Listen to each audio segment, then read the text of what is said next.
અને કે શંકરાચાર્ય કહે કે સુષુપ્તિમાં પણ ચૈતન્યનો અભાવની કોઈ શક્યતા નથી. શંકરાચાર્ય બહુ સુંદર વાત કરે, નહીં અંધકારે ચક્ષુષા રૂપ અનુપલબ્ધ ચક્ષુષા અભાવ શક્ય કલ્પયિતું. અંધકારમાં રૂપ ઉપલબ્ધ થતું નથી. રૂપ અનુપલબ્ધ એટલે કે અંધકાર જયારે હોય તો આ ઓરડામાં અંધકાર થઈ જાય તો બધી વસ્તુઓ તો પડી જ છે, રૂપ કહેવાય એને, આંખના વિષયને રૂપ કહેવાય. તો બધા રૂપો અહીંયા ઘડી છે ખરા, પણ અનુપલબ્ધ, એ ઉપલબ્ધ થતા નથી. તો અંધકારમાં ચક્ષુથી આ વસ્તુઓ દેખાતી ન હોવાથી તમે એમ કહેશો આંખ નથી. ચક્ષુષ અભાવ ન શક્ય કલ્પયિત. અંધકારમાં ચક્ષુ દ્વારા વિષયો ન દેખાવાથી ચક્ષુ નથી એવું તમે નહીં કહી શકો. એ જ રીતે સુષુપ્તિમાં કઈ દેખાતું જ નથી એટલે ચૈતન્ય નથી એવું છે? નહીં, ચૈતન્ય તો છે. વૈનાશિક જ્ઞેય અભાવ જ્ઞાન અભાવ કલ્પયતિ એ વૈતી કે નહીં, આ વૈનાશિક જે છે, જો સમજો, વૈનાશિક એટલે કે શૂન્યવાદીઓ. શૂન્યવાદી એમ કે છે કે જ્ઞેયનો અભાવ અને જ્ઞાનનો અભાવ. જ્ઞેયનો અભાવ થાય ત્યારે જ્ઞાનનો અભાવ થઈ જાય, જ્ઞેય આવે ત્યારે પાછું જ્ઞાન આવી જાય એવું વિચારીએ તો કેમ? યેન તદ અભાવમ કલ્પયતિ. જ્ઞેયનો અભાવ જેને કારણે તમે જોઈ રહ્યા છો. વિચાર, આ વાક્ય બહુ સુંદર. શંકરાચાર્ય પ્રશ્ન ઉઠાવે, જ્ઞેયનો અભાવ જેને કારણે તમે અનુભવી રહ્યા છો, એ અનુભવ કરનારનો અભાવની કલ્પના કોણ કરશે? થાય? જ્ઞેયનો અભાવ કોને ખબર પડે? તમને, ચૈતન્યને. તો એ ચૈતન્યનો અભાવ કોણ કલ્પી શકે? ચૈતન્યનો અભાવ થઈ શકે? અને ધારો કે તમે એમ કહો છો કે અભાવ છે, જો સમજો, તો અભાવને જાણવા વાળો હોવો જોઈએ કે નહીં? શંકરાચાર્યજી કે છે જ્ઞેયના અભાવને જાણવા વાળું જે જ્ઞાન છે એનો પણ અભાવ છે એવું જો તમે કહો, એ શૂન્ય છે એમ કહો, તો એ શૂન્ય છે એમ જાણવા વાળા તમે છે કે નથી? સમજો, એટલે સર્વના અભાવને જાણવા વાળાનો અભાવ શક્ય છે. અને ધારો કે શક્ય એમ કહો તો એ અભાવને જાણવા વાળું કોઈક તો હોવું જોઈએ. એટલે શંકરાચાર્ય શું કે છે? તસ્ય અભાવ કેન કલ્પયતે ઇતિ વક્તવ્યમ વૈનાશિકેન. આ શૂન્યવાદી આ જવાબ આપવો પડે આપણને કે તમે જો એમ કહેતા કે ચૈતન્યનો અભાવ છે, તો ચૈતન્યના અભાવને જાણવા વાળું કોણ? એની કલ્પના કરનાર કોણ? કેન કલ્પ, કોણ એની કલ્પના કરશે? એ કલ્પના કરવા વાળો ચૈતન્ય છે, પેલો ચૈતન્ય નહીં.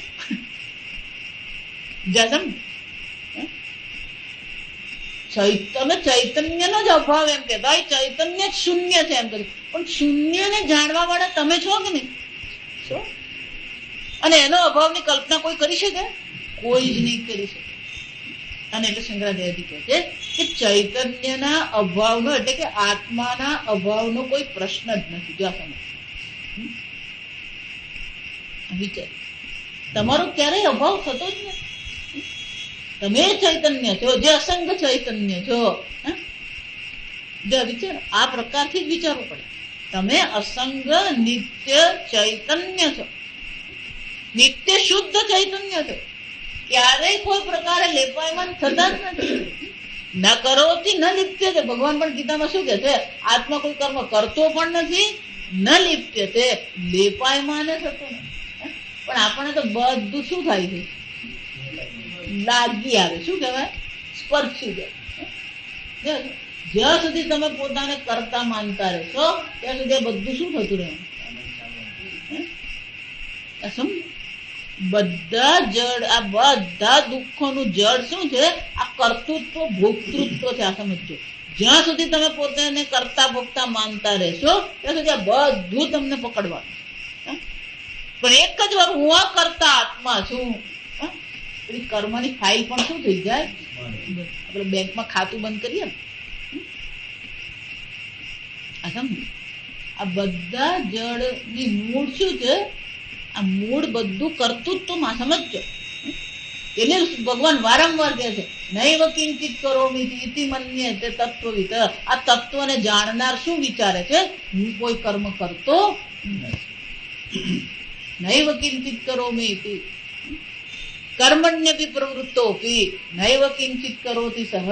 કર્મમાં પ્રવૃત્ત હોવા છતાં એ પોતે જાણે છે હું કોઈ કર્મ કરતો નથી. કર્તૃત્વ તમારું સ્વરૂપ નથી, ચૈતન્ય તમારું સ્વરૂપ. અને કર્તૃત્વ છે તો પેલું ભોક્તૃત્વ હોવાનું. આખી ગીતા ભગવાન આ જ સમજાવે. નાયમ હંતી ન હન્યતે. હનન ક્રિયા કરતો જ નથી. આ પહેલા તમે પોતાને કરતા માનો છો અને પછી એમ કહો છો કે મેં હનન ક્રિયા કરી.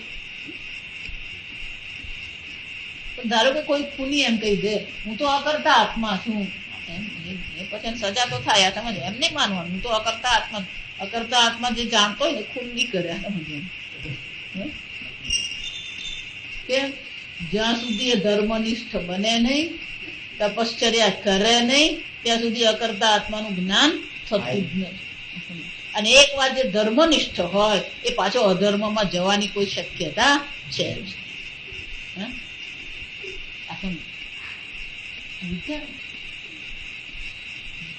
જ્યાં સુધી ધર્મનિષ્ઠ બની નહીં જઈએ. એટલે ભગવાન આ કેટલી જાતના પેલા ગુણ બતાવે, મૂલ્યો બતાવે. અમાનિત્વમ, અદંભિત્વમ, અહિંસા, ક્ષાંતિ, આર્જવમ, આચાર્યોપાસનમ. આ બધા ગુણ 20 ગુણ છે. ભગવાન કે એ તો જ્ઞાન, આ જ જ્ઞાન છે. કેમ કે આ હોય તો જ્ઞાનને વાર લાગતી નથી. અજ્ઞાનમ આનાથી જેટલું વિપરીત છે બધું શું છે, અજ્ઞાન. અદંભિત્વ જ્ઞાન છે. તો દંભ શું છે, અજ્ઞાન છે. અહિંસા જ્ઞાન છે તો હિંસા શું છે, અજ્ઞાન. અમાનિત્વમ જ્ઞાન છે તો માનિત્વમ શું છે, અજ્ઞાન. સમજ દરેક ને પોતાનું મારું માન તો ડરવાવું જ જોઈએ. આ બધું અજ્ઞાન છે. આ સમજ એતદ જ્ઞાનમિતિ પ્રોક્તમ. એટલે શંકરાચાર્યજી કહે છે તો જો આ બધું જો જ્ઞાન હોય તો આનાથી જેટલું વિપરીત છે, માનિત્વમ, દંભિત્વમ, હિંસા, આચાર્યની ઉપાસના ન કરવી, ઇન્દ્રિયોના વિષયોમાં વૈરાગ્ય ન કરવો, કુટુંબમાં અતિશય આસક્તિ રાખવી, ભગવાનની ભક્તિ ન કરવી, સમચિત્ત ન રાખવું, આ બધી વસ્તુ શું થઈ જાય, અજ્ઞાન થઈ જાય. અને આ બધી વસ્તુ છે તો આજે એટલા માટે જ્ઞાનમાં જરાય વાર નથી. આ લાલ ગુલાબ છે જાણવાનો કેટલી વાર લાગે? વારનો પ્રશ્ન જ નથી. આ તત્કાળ છે. તમે ચૈતન્ય સ્વરૂપ છો, નિત્ય શુદ્ધ ચૈતન્ય આત્મા છો. એ જાણવામાં કોઈ વાર નથી. વાર શું છે? હજુ આ ખગોળશાસ્ત્રીઓ હોય ને, ધારો કે એ લોકો શનિના ગ્રહને શું કરવું છે, અભ્યાસ કરવો. એ લોકો પેલું દૂરબીન જે હોય ને, એ દૂરબીન ગોઠવવામાં જ એ લોકોને 5 કલાક થાય. સમજ કેમ? કારણ કે પહેલા તો એ દિશા શોધવી પડે. પેલો શનિ હોય પૂર્વમાં પશ્ચિમમાં શોધ્યા કરતો. એટલે પહેલા તો આજે અત્યારે આટલા વાગે શનિ કઈ દિશામાં છે શું કરવું પડે, જાણવું પડે. એ દિશા જાણ્યા પછી ટેલિસ્કોપને શું કરવું પડે, એ દિશામાં લગાવવું પડે. ત્યાર પછી એને ફોકસિંગ કહેવાય. જો સમજ આ માઇક્રોસ્કોપ હોય કે ટેલિસ્કોપ હોય, અઘરામાં અઘરી વસ્તુ શું છે, આ ફોકસિંગ. આપણને એમ થાય કે આમ જોઈને એમ જોઈને દેખાય નહીં જાય. જો સમજો માઇક્રોસ્કોપમાં એના લેન્સને તમારે એડજસ્ટ કરવું પડે અને તમારી આંખને અનુરૂપ કરવું પડે. જો સમજો 2 વસ્તુ હોય. માઇક્રોસ્કોપમાં જયારે આપણે જોઈએ ત્યારે એક જણામાં એડજસ્ટ કરીને જોઈ લીધું હોય એને ફોકસિંગ કહેવાય. બીજો જોવા જાય તો એને દેખાય નહીં. કેમ? કારણ કે એની આંખની જે હોય એ આંખ પ્રમાણે એને શું કરવું પડે? જરા આગળ પાછળ કરવું પડે. એ આગળ પાછળમાં પેલું 1 mm ને બદલે 2 mm થઈ જાય તો શું થાય?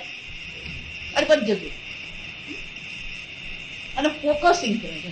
એમાં વેદાંતમાં પણ જે નડે છે એ શું છે? આ ફોકસિંગ નડે. જો એટલે ગીતામાં ભગવાન કહે છે તો એક વસ્તુ કે સમજ, અધ્યાત્મ જ્ઞાન નિત્યત્વ. જો સમજો, એ નિત્યત્વ એટલે ફોકસિંગ થવું જોઈએ. પણ આપણને તો પેલું સારું લાગે ને આ સારું લાગે ને આ બરાબર છે ને આમે આ બધું જ એ બી ઠીક છે વો બી ઠીક છે કરીએ ને એટલે પેલું ફોકસિંગ થાય જ નહીં. જો વિચાર, જેટલું બધું સૂક્ષ્મ દર્શક યંત્રની કેપેસિટી જેટલી વધારે એટલું ફોકસિંગ પણ શું હોય? જો આ રેડિયો પહેલા આવતો, પેલા મોટા પેલા રેડિયા, એ રેડિયામાં પેલા જો બટન તમે નોબ એને દીધું, એ બટન 2 પ્રકારના પહેલા પેલું એને એમ પેલું કરવાનું, સિલોન ગોઠવો ને તમે સિલોન પાસે એમ પહોંચી જઈએ. પછી બીજું એક નાનું એની બાજુમાં, એને ફાઇન ટ્યુનિંગ કહેવાય. એને શું કહેવાય?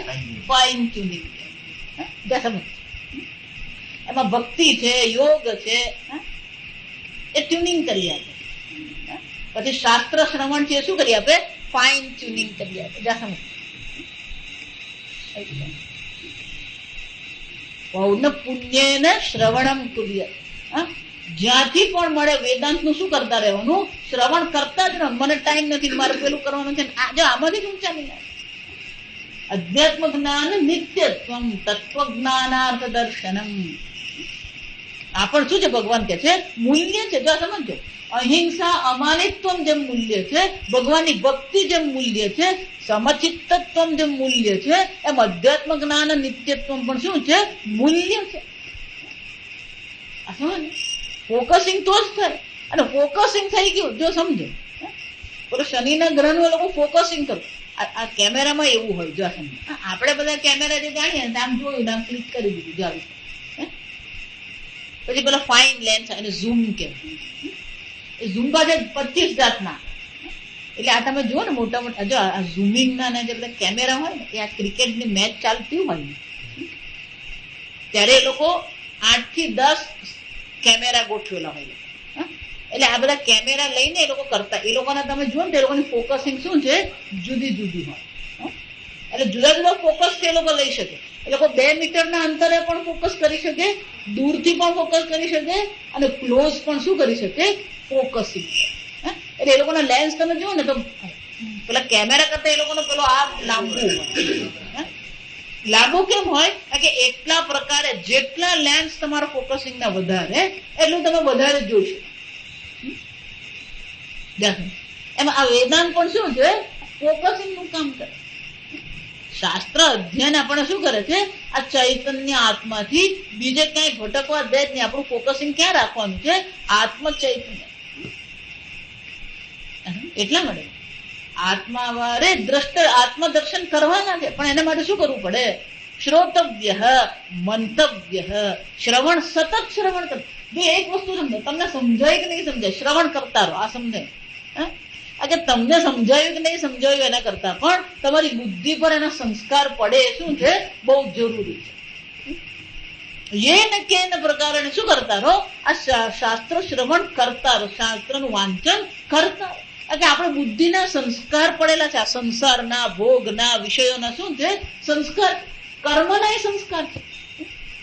કર્મ છે, વિષય છે, ભોગ છે, પરલોક છે, આલોક છે, આ બધાને શું છે? સંસ્કાર. એ સંસ્કારને જો કાઢવું હોય તો શું કરવું પડે? આ શાસ્ત્ર શ્રવણ દ્વારા આ વેદાંતનો સંસ્કાર થાય. અને એટલે શંકરાચાર્ય આ સમજાવે કે આ ચૈતન્ય આત્મા જે છે એનો અભાવનો પ્રશ્ન જ નથી. પણ આપણું ફોકસિંગ ક્યાં ઘડી છે? આપણું આ ફોકસિંગ ચૈતન્ય પર થતું જ નથી. જો સમજો, એક વાર જો ફોકસિંગ થયું તો મૃત્યુ નામની વસ્તુ રહેતી જ નથી. આ સમજો, શક્ય જ નથી મૃત્યુ. અભાવ કેને કલ્પિત? અભાવ એટલે શું છે? મૃત્યુ. જો સમજો, સર્વને પ્રકાશિત કરનારના અભાવની કલ્પના કોણ કરી શકે? અભાવ એટલે મૃત્યુ. આ સમજો, તો મૃત્યુની કલ્પના કરી શકાય? જો એટલા માટે મૃત્યુ બિલકુલ કાલ્પનિક છે. મૃત્યુનો ભય જે છે શું છે? કાલ્પનિક છે. બીજું આસક્તિ છે. આપણે આ જગતમાં એટલી બધી આસક્તિ કરીને બેઠા છે કે છોડવાનો વારો આવે ત્યારે શું થાય છે? દુઃખ થાય. ખરેખર મૃત્યુ નામની તો વસ્તુ જ નથી. ફક્ત એક શરીર છોડીને શું કરવાનું? બીજા શરીર. ઉત્ક્રામંતમ સ્થિતમ વાપી ગુંજાનમ વા ગુણાન્વિત. ભગવાન શું કહે છે? આ આત્મા તો કેવો છે? ઉત્ક્રામંતમ, આ શરીરમાંથી નીકળે બીજે જાય છે. ગુંજાનમ, ભોગ કરી રહ્યો છે. આત્મ ચૈતન્યમાં કોઈ ફરક પડે? કોઈ ફરક નહીં. ચૈતન્ય તો સર્વવ્યાપી, એક અદ્વિતીય ચૈતન્ય માત્ર જ છે. આમ શંકરાચાર્ય કહે છે અભાવનો કે મૃત્યુનો કોઈ પ્રશ્ન, નાશનો કોઈ પ્રશ્ન છે. શૂન્ય કો, નાશ કો, મૃત્યુ કો, અભાવ કો, આ બધી વસ્તુ સમાનાર્થી છે. આત્મ ચૈતન્યની દ્રષ્ટિએ મૃત્યુ કો કે નાશ કો કે અભાવ કો, શંકરાચાર્યજી કહે છે કોઈ પણ એની કલ્પના કરી શકે એમ છે. આગળ જો બીજો તદ અભાવસ્યાપી જ્ઞેયત્વાત જ્ઞાન અભાવે તદનુપપત્તેઃ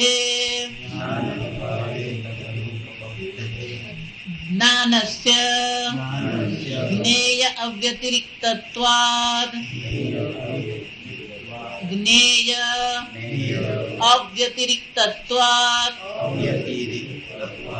જ્ઞેય અભાવે જ્ઞાન અભાવ ઇતિ ચેત અભાવસ્યાપી જ્ઞેયત્વ અભ્યુપગમાન અભાવોપી જ્ઞેયઃ અભ્યુપગમ્યતે. આજે શંકરાચાર્યજી મેં કીધું પેલો વૈનાશિક ને જવાબ આપી રહ્યા છે, શૂન્યવાદી. એટલે શંકરાચાર્યજી કહે છે આ વસ્તુ મગજમાં આપણે ગોઠવાવી કે અભાવને પણ જાણનાર તમે છો. આ સમજો.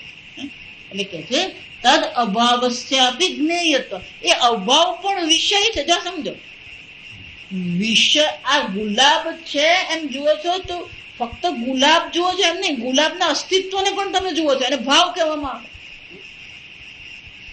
પણ ગુલાબનો અભાવ જે છે એ પણ વિષય. ગુલાબને જુઓ તો ગુલાબ જ્ઞેય કહેવાય. તમે ગુલાબ જોયું, એ ગુલાબને શું કહેવાય? જ્ઞેય કહેવાય. ગુલાબનો અભાવ છે તો અભાવ પણ જ્ઞેય છે કે નથી?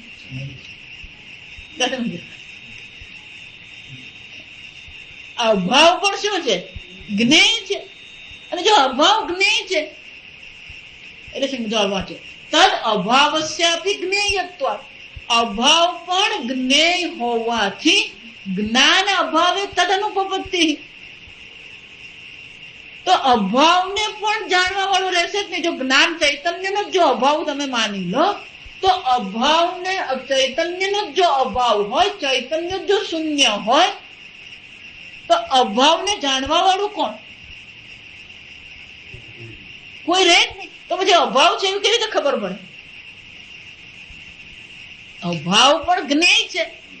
અને જો અભાવ જ્ઞેય હોય, જેમ ગુલાબ જ્ઞેય છે એમ અભાવ પણ જ્ઞેય છે.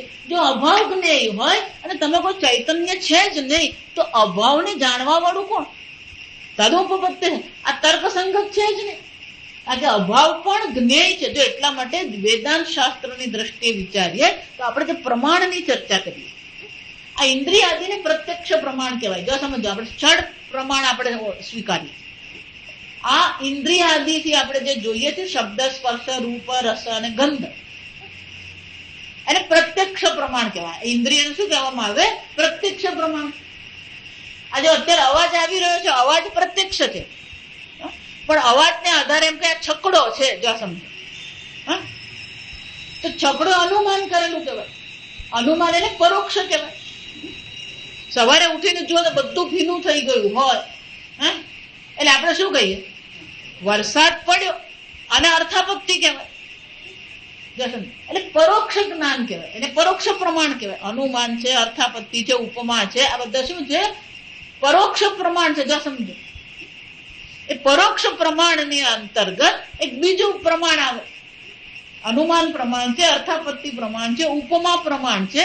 એ ચોથું પ્રમાણ જે આપણે સ્વીકારીએ છીએ એને અનુપલબ્ધિ કહેવામાં આવે છે. અનુપલબ્ધિ એટલે વસ્તુના અભાવનું જ્ઞાન. જો આ નવું નથી, આ સમજો. તમારો આખો વ્યવહાર અનુપલબ્ધિ પર જ ચાલે. તમે ભોજન કરો છો ક્યારે કરી શકો? પેટ ખાલી છે એ જ્ઞાન વગર ભોજન થઈ શકે? હે? તો પેટ ખાલી છે ને અનુપલબ્ધિ પ્રમાણ કહેવાય. જો સમજો, કોઈક વસ્તુના અભાવનું તમને જ્ઞાન થઈ રહ્યું. તમે બરણીમાં અથાણું ક્યારે ભરી શકો? ખાલી છે જ્ઞાન હોવું જોઈએ. આને અનુપલબ્ધિ પ્રમાણ કહેવાય. તો કે એને પ્રત્યક્ષ કહેવાય કે નહીં? કે નહીં, પ્રત્યક્ષ નહીં કહેવાય, એ પરોક્ષ છે. જો સમજ કે તમે અનુભવ અભાવને સીધું નથી જોતા. જયારે હું એમ કહું કે હાથમાં ગુલાબ છે તો એને ભાવ કહેવાય, પછી ગુલાબનો અભાવ એમ કહું તો તમને ગુલાબ દેખાતું નથી એટલે તમે એમ કહો છો કે ગુલાબ નથી. જો સમજ, તમે ચાલો છો કોને કારણે ચાલી શકો? આગળ કોઈ છે નહીં, કશું નથી, એમ અભાવનો તમને અનુભવ છે એટલે તમે ચાલી શકો છો. વિચાર, હું તમને આ જ્ઞાન ક્યારે આપી શકું? આ પ્રકારની સમજ, આ પ્રકારનું જ્ઞાન તમને નથી અને એટલા માટે હું શું કરું છું? તમારી બુદ્ધિમાં આ પ્રકારની સમજનો અભાવ છે. એનું શું હોવું જોઈએ? ધારો કે મને એમ હોય કે તમે બધા જ્ઞાની જ છો, તો ઉપદેશ કરી શકું? શિક્ષક ગણિત ક્યારે ભણાવી શકે? ગણિતના જ્ઞાનનો શિષ્યની બુદ્ધિમાં અભાવ છે. જો વિચારો, તમે લખી ક્યારે શકો? કોરું એટલે અભાવ. આ સમજો, શબ્દો અલગ અલગ છે. ધારો કે લખેલું જ છે એવું તમારા મનમાં આવે તો લખી શકો? એટલે આપણો શબ્દ શું વાપરે? ખાલી નોટ છે. જો સમજો, વાપરીએ ને, ખાલી છે એનો શું થયો? અભાવનો અનુભવ. આ સમજો, બધી જ જગ્યાએ અભાવ જ આવે. આ સમજો, તમે ચાલો છો, ખાઓ છો, બોલો છો, ઉપદેશ કરો છો, લખો છો. આ ટેપ રેકોર્ડરમાં હું કેસેટ ક્યારે મૂકી શકું? ખાલી છે એમ જ્ઞાન હોય તો. આ કેસેટ બ્લેન્ક છે એમ કહીએ પણ શું છે? અનુપલબ્ધિ. ખાલી કેસેટ છે એનો શું થયો? અનુપલબ્ધિ. જો વિચાર, આમ શંકરાચાર્ય શું કે છે? આ અભાવ જેને કહીએ, અનુપલબ્ધિ જેને કહીએ, એ પણ જ્ઞેય છે. એ પણ શું છે? વિષય છે. જેમ ગુલાબ વિષય છે એમ અભાવ પણ શું છે? વિષય છે. જો આ સમજો, અભાવ પણ વિષય કહેવાય. વિચારજો ઘરે જઈને કરા. એ ગુલાબ જેમ વિષય છે એમ અભાવ પણ શું છે? વિષય. જો અભાવ વિષય છે, જો બરાબર સમજ, અભાવ વિષય છે તો જ્ઞાન અભાવ એટલે કે ચૈતન્યનો જ અભાવ થઈ જાય તો આ અભાવને વિષય બનાવનાર રહેશે. અને અભાવને જો વિષય બનાવનાર નથી, આવું બોલવું જ શું છે? તાડનોપપત્તે શંકરાચાર્યજી કહે છે એ તર્ક સંગત જ નથી. એટલે અભાવનો અનુભવ કરનાર ચૈતન્ય તમે છો. સમજો, આમ અભાવ પણ સ્વયં શું છે? એક વિષય.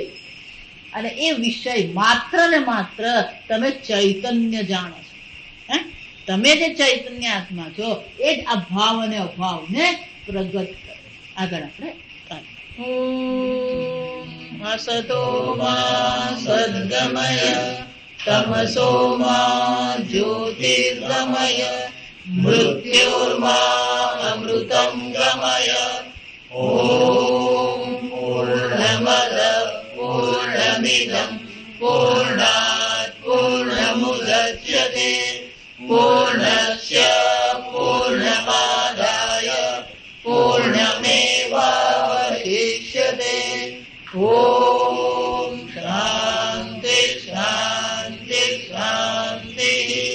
હરિ ઓમ શ્રી ગુરુભ્યો નમઃ. હરિ